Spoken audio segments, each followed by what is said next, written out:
사랑하는 성도 여러분, 오늘 4월 20일 새벽 만나에 오신 여러분 주님의 이름으로 환영하고 축복합니다. 오늘 수요일인데 좀 시간이 참 빠른 것 같습니다. 그렇죠?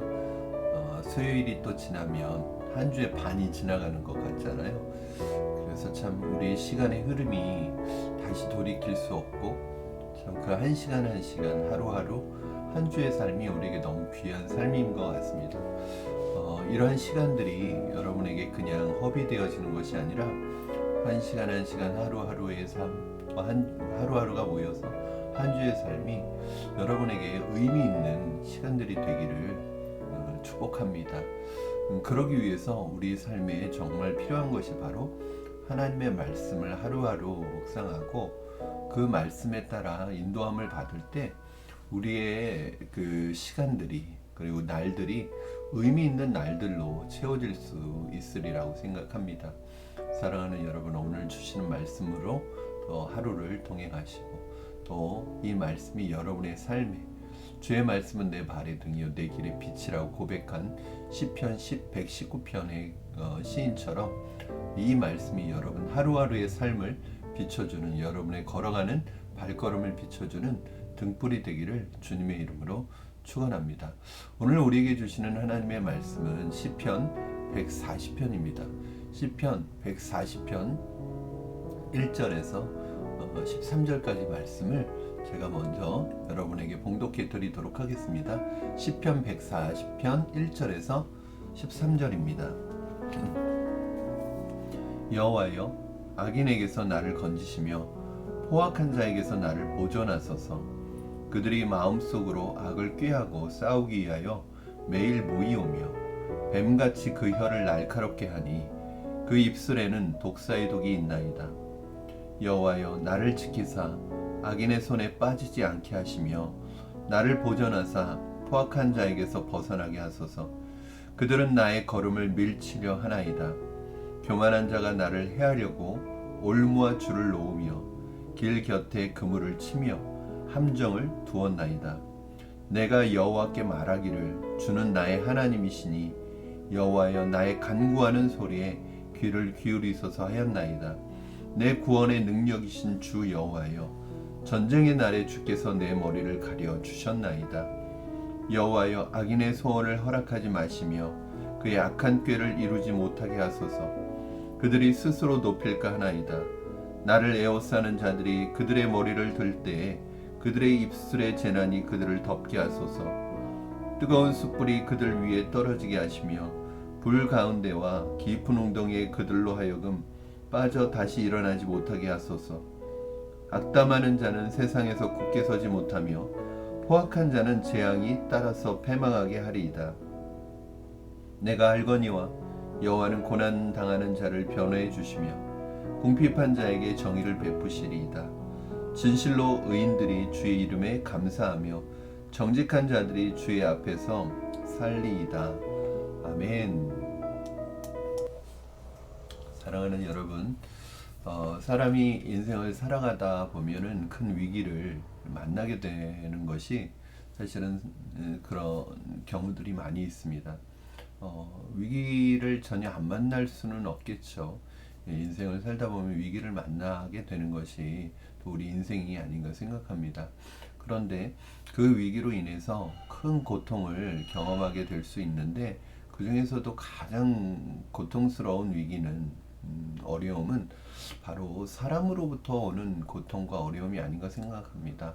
사람의 공격과 사람의 어떤 위협과 사람이 가지고 있는 악함으로부터 당하는 고통이야말로 참 사람들에게 큰 고통의 요소가 되는데, 이게 가장 큰 고통일 수 있는 이유는 다른 어떤 건강의 문제라든지 경제적인 문제는 몸이나 마음적으로 그 일이 힘들 수 있지만 사람으로부터 당하는 이 고통의 문제는 몸도 마음도 정신도 또 그 사람의 영혼까지 영적으로도 큰 데미지를 입히기 때문에 그렇습니다. 오늘 시편 140편에 등장하는 시인도 그런 큰 위기 속에 있었는데 바로 사람으로부터 당하는 고통의 위기 속에 있었습니다. 오늘 본문에 보니까 그들의 정체가 무엇인지 보여주고 있는데요.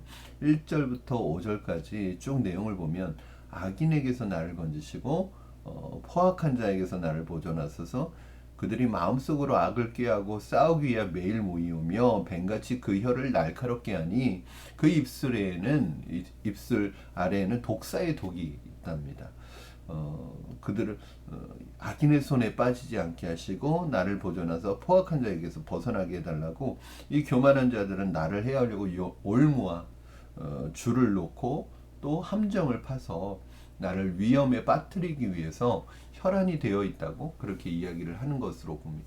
이들의 정체가 무엇이냐 구체적으로는 알 수 없지만 이들에게 사용하는 시인의 그런 표현들을 보면 악인, 악한 자, 포악한 자, 그리고 교만한 자, 그리고 악담을 하는 자, 이런 용어들을 사용하는 것을 볼 때 굉장히 악한 자라는 것을 알 수 있어요. 근데 이 악한 자들의 특징을 시인이 한 3가지 정도로 말하고 있거든요. 첫 번째, 이 악한 자들의 특징이 뭐냐? 특히 시인을 지금 어려움에 빠뜨리고 함정에 빠뜨리려는 이 악한 자들의 특징이 뭐냐면, 첫 번째는 이들은 마음속으로 악을 꾀하고 또 싸우기 위해서 매일 모인다는 거예요. 2절 말씀이 그렇죠. 2절 보면 그들이 마음속으로 악을 꾀하고 싸우기 위해 매일 모인대요. 늘 생각하는 게 악한 생각이에요. 이 사람들 늘 생각부터가, 우리 알고 있죠 여러분? 사람의 생각에 무엇을 담느냐에 따라서 그 사람이 그것이 말과 행동으로 나오는데, 이 사람들의 생각 속에는 항상 악한 생각이 가득한 거예요. 그러니까 그 악한 생각 속에서, 문제는 그 악한 생각 속에서 사람과 싸우려고 참 열심히, 특심이죠, 모인다는 거예요. 여러분, 악한 자들은요 모여서 함께 그 악한 생각을 나누고 더 악해지는 거예요. 참 신기해요. 선한 사람들은 선한 사람끼리 모여요. 근데 악한 자들은요 자기들과 생각이 같은 사람들끼리 모여서 모의를 한다는 거예요. 모이면 악한 생각, 모이면 싸우려고 한다는 거예요. 두 번째 특징은 뱀의 혀를 가지고 있어서 그 혀 아래에 독사의 독이 있다는 것입니다. 3절 말씀인데 뱀같이 그 혀를 날카롭게 하나 그 입술 아래에는 독사의 독이 있나이다. 악한 자들의 특징이 뭐냐면 그 말에 악한 힘이 있고 그 힘으로 사람의 영혼과 몸에 큰 상처와 고통을 준다는 거예요. 여러분, 의인과 악인의 차이가 무엇일까요? 가장 극명한 차이, 우리가 쉽게 발견할 수 있는 차이 중에 하나가 바로, 의인은 그 입술로 사람을 살리는 역할을 해요. 그런데 악인들은 그 입술로 사람을 죽이는 역할을 해요. 차이가 무엇입니까? 똑같은 입을 가지고 있어요. 똑같은 혀를 가지고 있어요.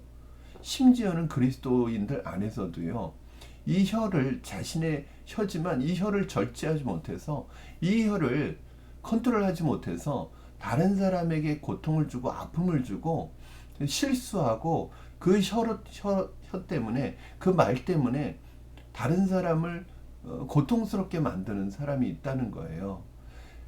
사실은 모르고 그런다고 해도 그것은 고쳐야 합니다. 내가 말에 실수가 있다면 너무 많은 말을 하기보다는 하나님 앞에 입술을 줄이고 혀를 줄이고 말을 줄여야 되겠죠. 그리고 하나님 앞에 기도해야 합니다. 특별히 그런 분들은, 그런 사람들은 기도해야 됩니다. 하나님, 내 말이 다른 사람에게 혹여라도 내가 모르는 중에, 부지 중에라도 다른 사람에게 상처를 주고 아픔을 주고 다른 사람의 마음을 상하게 하는 언어를 사용하고 있다면, 하나님, 내 언어를 고쳐주시옵소서. 내 언어가 혹여라도, 부지 중에라도 다른 사람의 마음을 아프게 하는 언어가 되지 않게 해달라고 기도해야 합니다. 두 번째는 그렇기 때문에 여러분, 이 악인들은 이 혀의 문제에 있어서 세 번째로 넘어가면 의도적으로 다른 사람에게 해를 끼치려고 의도적으로 함정을 판다는 거예요. 어떤 사람은 자신의 혀의 문제와 말의 문제가 의도적이지는 않지만 다른 사람에게 상처를 주는 사람이 있을 수 있어요. 그래도 이 사람들은 좀 개선의 여지가 있죠. 그런데 문제는 의도적으로 다른 사람을 해하려고 말을 하고 의도적으로 다른 사람을 해하려고 악담을 하는 사람들은 정말 악한 자이죠. 오늘 5절 말씀 여러분 보시면 교만한 자가 나를 해하려고 올무와 줄을 놓으며 길 곁에 그물을 치며 함정을 두었나이다. 다른 사람을 해하기 위해서, 고통을 주기 위해서 의도적으로 함정을 파고 그 사람들에게 어떤 사람에게 고통을 주기 위해서 함정을 파고 올무를 놓는 이런 사람들이 있다는 거예요. 정말 악한 사람들이죠. 이런 사람들은 정말 악한 사람들입니다.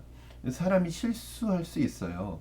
그러나 의도를 가지고 악한 일을 하는 사람들은 정말 악한 사람들입니다. 이러한 악인의 위기와 위협 속에 있을 때 시인은 어떻게 했을까요? 오늘 본문에 보니까 1절부터 계속 부르죠. 여호와여 나를 보존하소서 건지소서. 4절 여호와여 나를 악인의 손에 빠지지 않게 하시고 나를 보존하소서. 포악한 자에게서 벗어나게 하소서.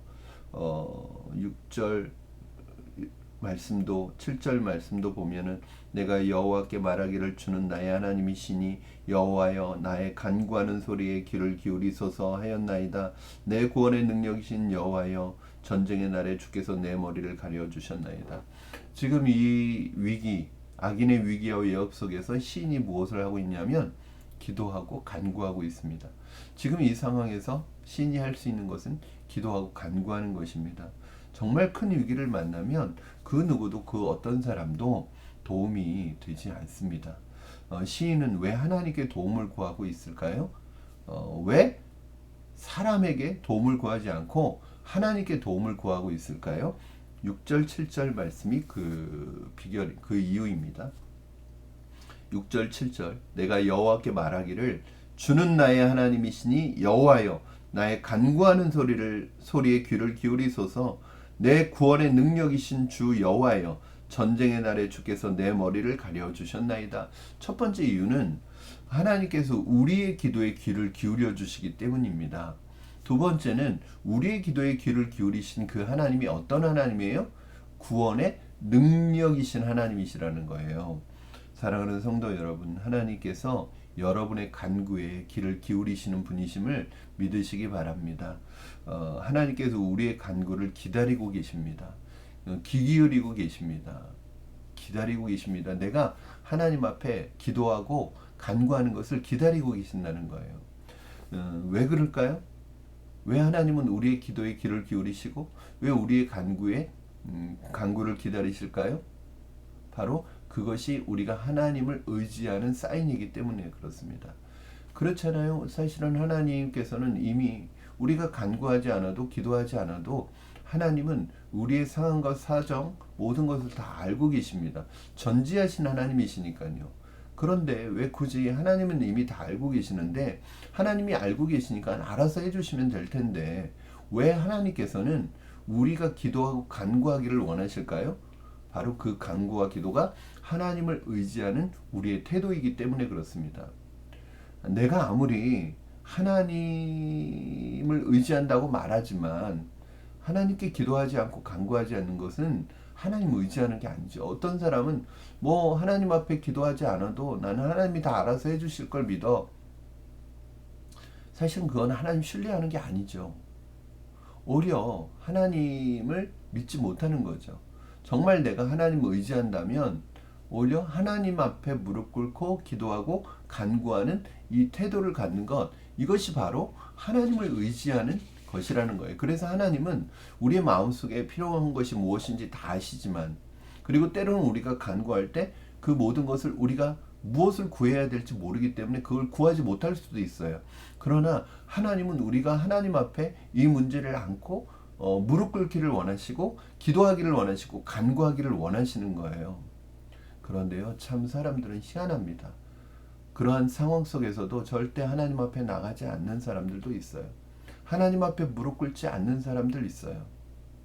하나님 앞에 간절하게 그냥 절박하지가 않은 거예요. 절박하면 기도하게 돼 있습니다. 저는 여러분이 절박해서 기도할 수도 있지만 절박해지기 전에 늘 기도하는 습관을 가지시기를 주님의 이름으로 축원합니다. 내 인생이 평안할 때 그때 절박한 심정을 가지고 하나님 앞에 나가야 되는데 사실 그렇지 않죠. 우리가 평안하면 우리의 삶에 큰 문제가 없으면 하나님 앞에 간절함이 식어요. 지혜로운 사람은 어떤 사람이냐면 평안할 때 하나님 앞에 간절함을 가지고 기도하는 거예요. 어렵고 힘들고 절박한 그 순간에 그 마음을 가지고 그 마음을 잊지 않고 하나님 앞에 기도하는 사람이에요. 대부분의 사람들은 어때요? 꼭 절박한 상황이 생겨야, 그런 기도 제목이 생겨야 하나님 앞에 무릎 꿇기 시작합니다. 물론 그때라도 무릎 꿇는 건 참 귀한 일이죠. 그러나 우리가 너무 위기 앞에서만 하나님 앞에 나아가는 것보다 늘 하나님 앞에 나아가는 그런 훈련이 되어 있어야 합니다. 그것이 바로 훈련된 사람이죠. 감정에 따라서 신앙생활함들 많습니다.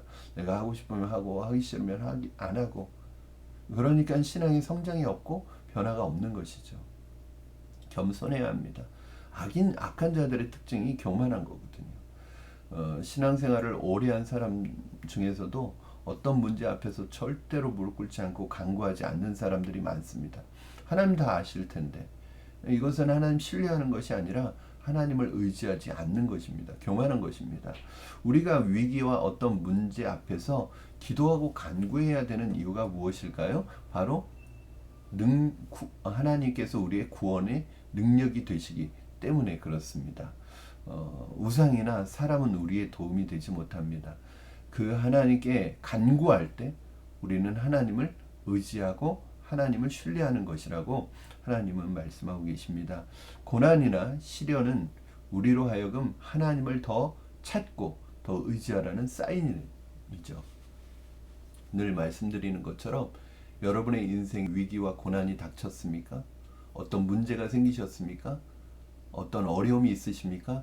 그것은 하나님을 찾으라는 사인이고 하나님을 의지하라는 사인이고, 그 의지한다는 것은 하나님 앞에 무릎 꿇으라는 사인입니다.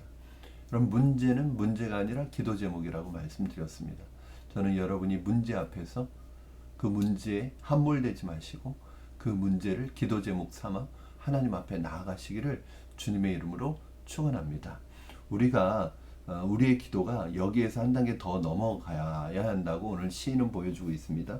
8절부터 13절까지 어떤 내용들을 담고 있느냐면 하나님께서 악인들을 심판, 즉 이 악인들의 이 모습, 이 악한 자들의, 이 포악한 자들이 하는 이 모든 일들이 하나님의 공의와 정의 앞에 놓여지기를 또 기도하고 있습니다. 여러분, 우리의 기도가요, 나 하나 그 자리에서 벗어나고 나 하나 구원받고 나 하나 어려움에서 도움을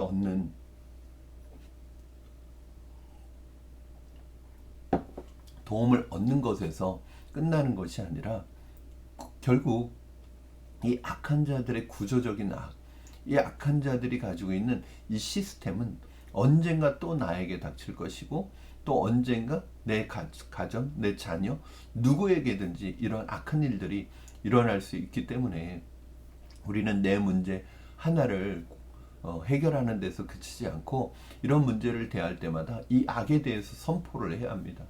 하나님께서, 공의의 하나님, 정의의 하나님께서 이 악한 자들을 심판해 주시고 악한 자들의 모든 계획과 계계가 무너지게 해달라고, 그 악을 향하여 예수 그리스도의 이름을 선포해야 한다고 오늘 말씀하고 있습니다.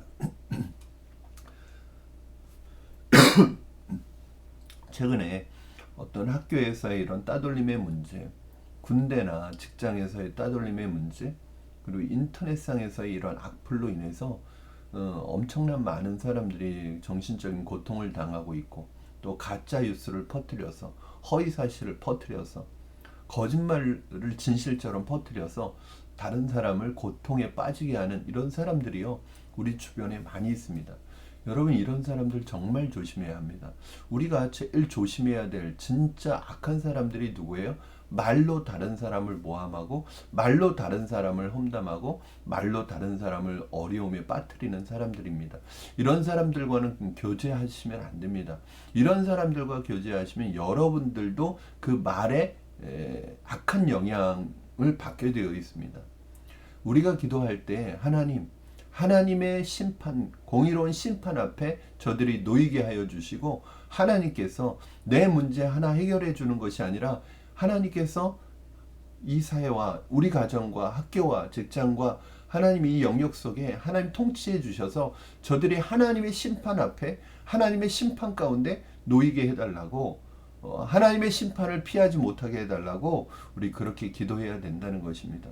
여러분, 이것이 바로 정의를 구하는 기도입니다. 저는 여러분의 기도가 힘이 있다고 생각합니다. 우리의 기도가 힘이 있다고 생각합니다. 우리가 이 땅과 이 사회와 우리 가정과 우리 직장과 우리 자녀들의 삶의 모든 영역 속에서 하나님의 이름을 선포하고 그 땅을 위하여 기도하면 하나님께서 그 땅을 다스려 주시고 통치하여 주시고 우리의 기도에 응답하여 주실 줄로 믿습니다. 사랑하는 여러분, 오늘 하루도 우리의 구원의 능력이신 하나님, 이 구절 암송했으면 좋겠어요. 우리의 구원의 능력이신 하나님께서 우리의 삶을 지켜주시고 또 이 땅을 다스려 주시기를 주님의 이름으로 축복합니다. 기도하겠습니다. 살아계신 하나님 아버지, 감사합니다. 오늘도 말씀을 주셔서 위기의 상황 속에서 우리가 어떻게 그 위기를 해결하고 극복해야 될지 알게 하시니 감사합니다. 하나님 앞에 무릎 꿇게 하시고 하나님 앞에 기도하게 하시고 하나님 앞에 간구하게 하여 주셔서 우리의 기도가 주님 안에서 가장 아름답게 응답받게 하여 주시옵소서. 하나님, 어렵고 힘든 순간에 기도할 수 있는 겸손함을 주시고 우리의 삶이 위기를 맞았을 때뿐만 아니라 평온할 때도 겸손한 마음으로 교만함을 버리고 주님 앞에 무릎 꿇는 그런 경건의 훈련이 기본적으로 잘 되어 있을 수 있도록 우리를 훈련시켜 주시옵소서. 말씀 앞에 훈련시켜 주시옵소서. 오랜 신앙생활을 해도 10년, 20년, 30년 신앙생활을 해도 하나님 앞에 경건이 훈련되어 있지 않은 얼마나 많은 사람들이 있습니까? 살아계신 하나님 아버지, 우리가 그렇게 살아가지 않게 하시고 하나님 앞에 겸손하게 훈련받는 주님의 제자들 되게 하여 주시옵소서.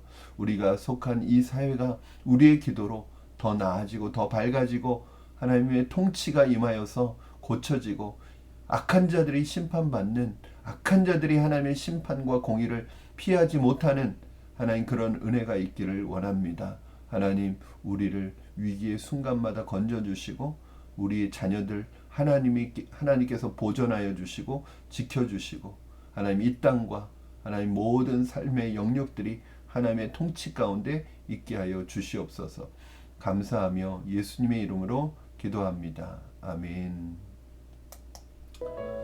사랑하는 성도 여러분, 오늘 하루도 주님의 구원의 능력이신, 우리의 구원의 능력이신 그 하나님 앞에 여러분 의지하고 그 주님과 동행하는 삶이 되기를 축복합니다. 우리 하나님께서 저와 여러분의 삶을 지켜 주실 줄로 믿습니다. 내일 또 새벽 만나를 통해서 여러분 함께 하나님의 말씀을 나누는 만남을 갖도록 또 기약하고 오늘 하루도 주님의 말씀 가운데 승리하시고 주님의 말씀 붙들고 말씀과 동행하는 하루가 되기를 주님의 이름으로 축복합니다. 내일 뵙겠습니다.